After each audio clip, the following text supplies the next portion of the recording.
Congress committee के अध्यक्ष चौरसिया जी, मीनाक्षी नटराजन जी, कुलदीप इंदौरा जी, नरेंद्र नाटा जी, नूरी जी, सुभाष सजोटिया जी, उदयलाल अंजाना जी, नरकृष्ण Patil ji, Nandkishore Patil ji, doctor Jaju जी, राजकुमार अहिर जी, सत्यनारायण पाटीदार जी, उमराव सिंह गुजर जी। मैं सबका नाम नहीं ले रहा, सभी यहाँ उपस्थित मंच पर साथ खड़े हुए मेरे नेतागण, सभी यहाँ आदरणीय बुजुर्गों, इतनी बड़ी संख्या में इतने जोश के साथ नौजवानों, अब आप सबसे पहले हम नारा लगाएंगे, भारत माता की, भारत माता की, भाजपा माता की, भाजपा माता की। सबसे पहले मैं मालवा की इस पावन भूमि में अन्नदाताओं की भूमि को मैं प्रणाम करता हूं। आपने इतनी बड़ी संख्या में आकर मुझे बल और शक्ति दी। मुझे याद है नीमच जिला, यहाँ क्या दाल बाफले और जलेबी याद है, जवानी में हम यहाँ आते थे। ये 45 साल पहले की बात है। ये मत सोचिएगा मैं बूढ़ा हो गया हूं, वो जवानी पे थी। यहाँ आकर मुझे बहुत सारी पुरानी यादें आती हैं। मुझे याद है जब यहाँ अतिवृष्टि हुई थी, मैं आया था, आज गवाह है, कोई चुनाव नहीं था, यहाँ कांग्रेस के विधायक नहीं थे, सबने बीजेपी का साथ दिया था, पर अतिवृष्टि हुई थी, मैं आया था और मैंने तय किया था, वापस मैं गया भोपाल, मैंने तय किया कि हफ्ते भर में किसानों को मुआवजा मिलेगा, मिला। कोई चुनावी बात नहीं थी, कोई चुनाव था ही नहीं। मैं उस किसी से राजनीति नहीं करता। मेडिकल कॉलेज की आपकी डिमांड थी, आपके सांसद थे, विधायक थे, सबने हाथ उठा लिए थे, पर मैंने कहा आपको मेडिकल कॉलेज मैं दिलवाऊंगा और मेडिकल कॉलेज मैंने दिलवाया। श्रेय भाजपा लेती है, बच्चा किसी के यहां होता है, मिठाई भारतीय जनता पार्टी बांटती है। आज यहां आकर मुझे खुशी है, पर इस बात का दुख है। प्रदेश की ओर देख कर कितना दुख है। ये प्रदेश आपके सामने है, प्रदेश की तस्वीर आपके सामने है। आज मध्य प्रदेश एक चौपट राज की चौपट सरकार चला रही है। चौपट कृषि व्यवस्था, चौपट कृषि व्यवस्था, चौपट शिक्षा व्यवस्था, चौपट स्वास्थ्य व्यवस्था, चौपट उद्योग व्यवस्था, चौपट अर्थव्यवस्था, चौपट नदियां, चौपट कानून व्यवस्था, चौपट सुरक्षा व्यवस्था, राशन व्यवस्था। ये चौपट सरकार जो चल रही है, आज मध्य प्रदेश का हर व्यक्ति इसका गवाह है। और आज ये मध्य प्रदेश नहीं बचा, ये भ्रष्टाचार प्रदेश बन गया है, ये घोटाला प्रदेश बन गया है। भ्रष्टाचार के बारे में मैं आपको क्या बताऊं। आज मध्य प्रदेश का हर व्यक्ति या तो भ्रष्टाचार का शिकार है या भ्रष्टाचार का गवाह है। सही बात है, ये गवाह है आप या तो शिकार है। ये मध्य प्रदेश का हाल है। हर महीने नए नए घोटाले, कौन सा घोटाला नहीं होता। 250 घोटाले तो सामने आ गए। अगले 3-4 महीने में पता नहीं कितने और घोटाले हमारे सामने आएंगे। भर्ती में घोटाला, पैसे दो भर्ती कराओ। आज ये अपना मध्य प्रदेश है। और चुनाव तो आते हैं, मैं केवल चुनाव की बात करने नहीं आया। ये चुनाव केवल एक उम्मीदवार का नहीं है, ये चुनाव केवल एक पार्टी का नहीं है। जो 3 महीने 4 महीने में चुनाव है, ये चुनाव मध्य प्रदेश का भविष्य तय करेगा। ये चुनाव तय करेगा कि कैसा प्रदेश हम आगे आने वाली पीढ़ियों को सौंपना चाहते हैं। ये चुनाव मध्य प्रदेश का भविष्य का चुनाव है और ये भविष्य हमारा सुरक्षित रहे, हमारे नौजवानों का भविष्य सुरक्षित रहे, ये चुनाव इसका फैसला करेगा। इतनी बड़ी संख्या में हमारे नौजवान यहाँ मौजूद हैं, उनको देख के मुझे बड़ी चिंता होती है कि ये नौजवान हमारे प्रदेश का निर्माण करेंगे भविष्य में। अगर नौजवान का भविष्य ही अंधेरे में रहा तो कैसा निर्माण होगा मध्य प्रदेश का। सबसे बड़ी चुनौती हमारे आज के नौजवान की है।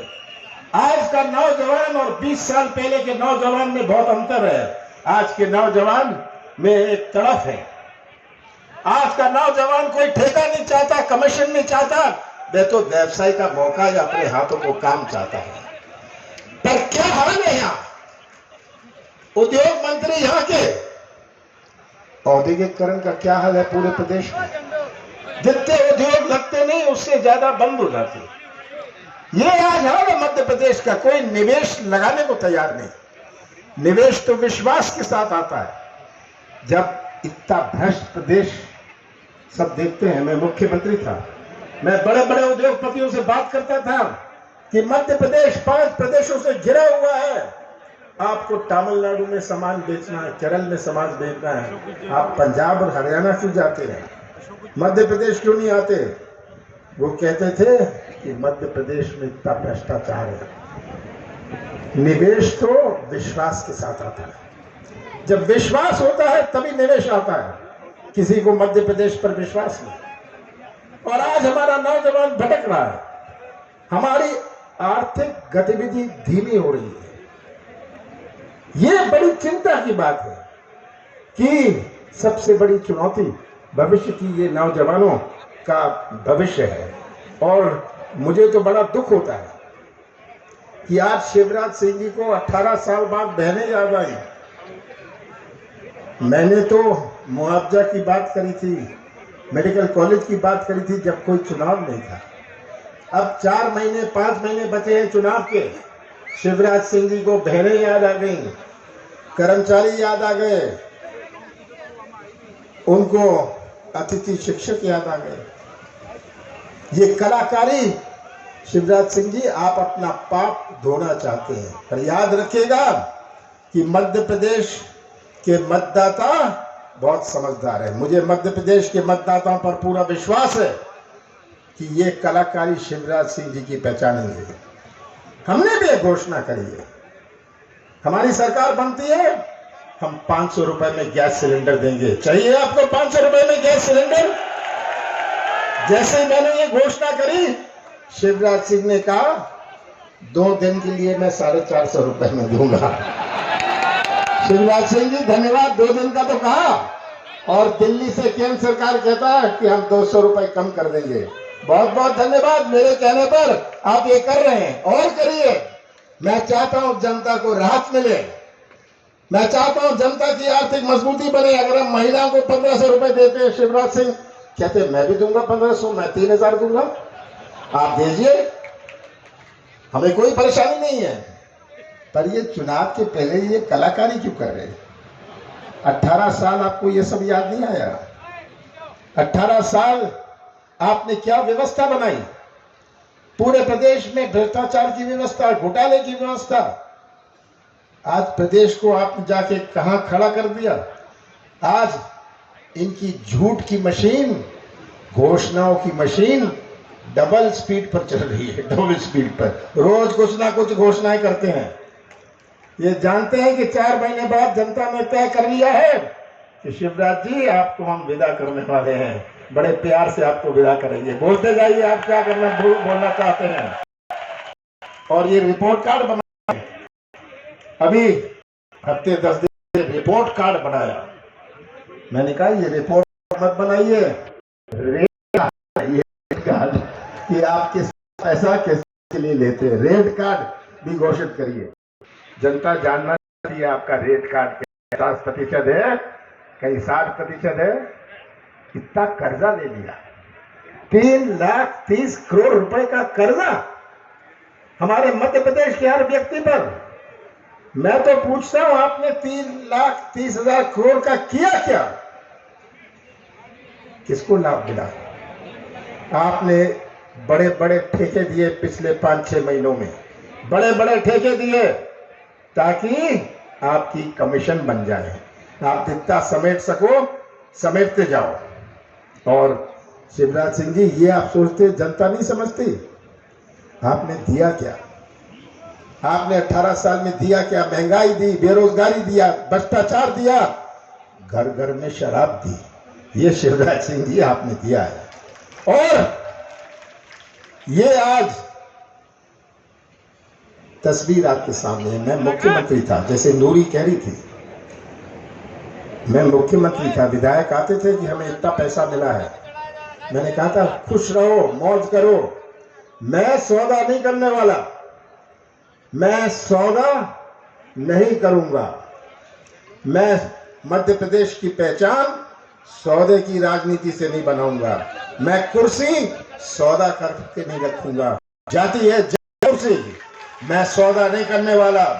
और मैंने सौदा नहीं किया। सरकार गई, कोई बात नहीं, 15 महीने की हमारी सरकार थी, जिसमें से 2.5 महीने आचार संहिता और लोकसभा चुनाव में गए, 11.5 महीने थे। और हमने अपने नीति और नियत का परिचय दिया। हमने शुरुआत करी कि किसानों का पहला किश्त कर्जा माफ की। हमने 27 लाख किसानों का कर्जा हमने माफ किया। और आपके जिले में 50,000 किसानों का कर्जा पहली किश्त में माफ किया। 50,000 किसानों का कर्जा पहली किश्त में माफ किया। ये आप गवाह हैं इसके। अगर हमने 100 रुपए 100 यूनिट बिजली दी, कौन सी गलती करी मैंने? अगर पेंशन बढ़ाया, कौन सा गुनाह किया मैंने? हमने 1000 गौशाला बनाई, कौन सा पाप मैंने किया? मध्य प्रदेश के इतिहास में इतनी गौशाला नहीं बनी, कौन सा पाप किया मैंने? मैं तो पूछता हूं शिवराज सिंह जी, ये कहते हैं कमलनाथ हिसाब दे। किस बात का हिसाब दूं मैं? जनता से हिसाब मैं दूंगा। जनता हिसाब देगी आपको कि कमलनाथ ने क्या किया।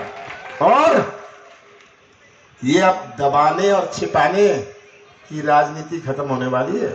बीजेपी के पास बचा क्या है?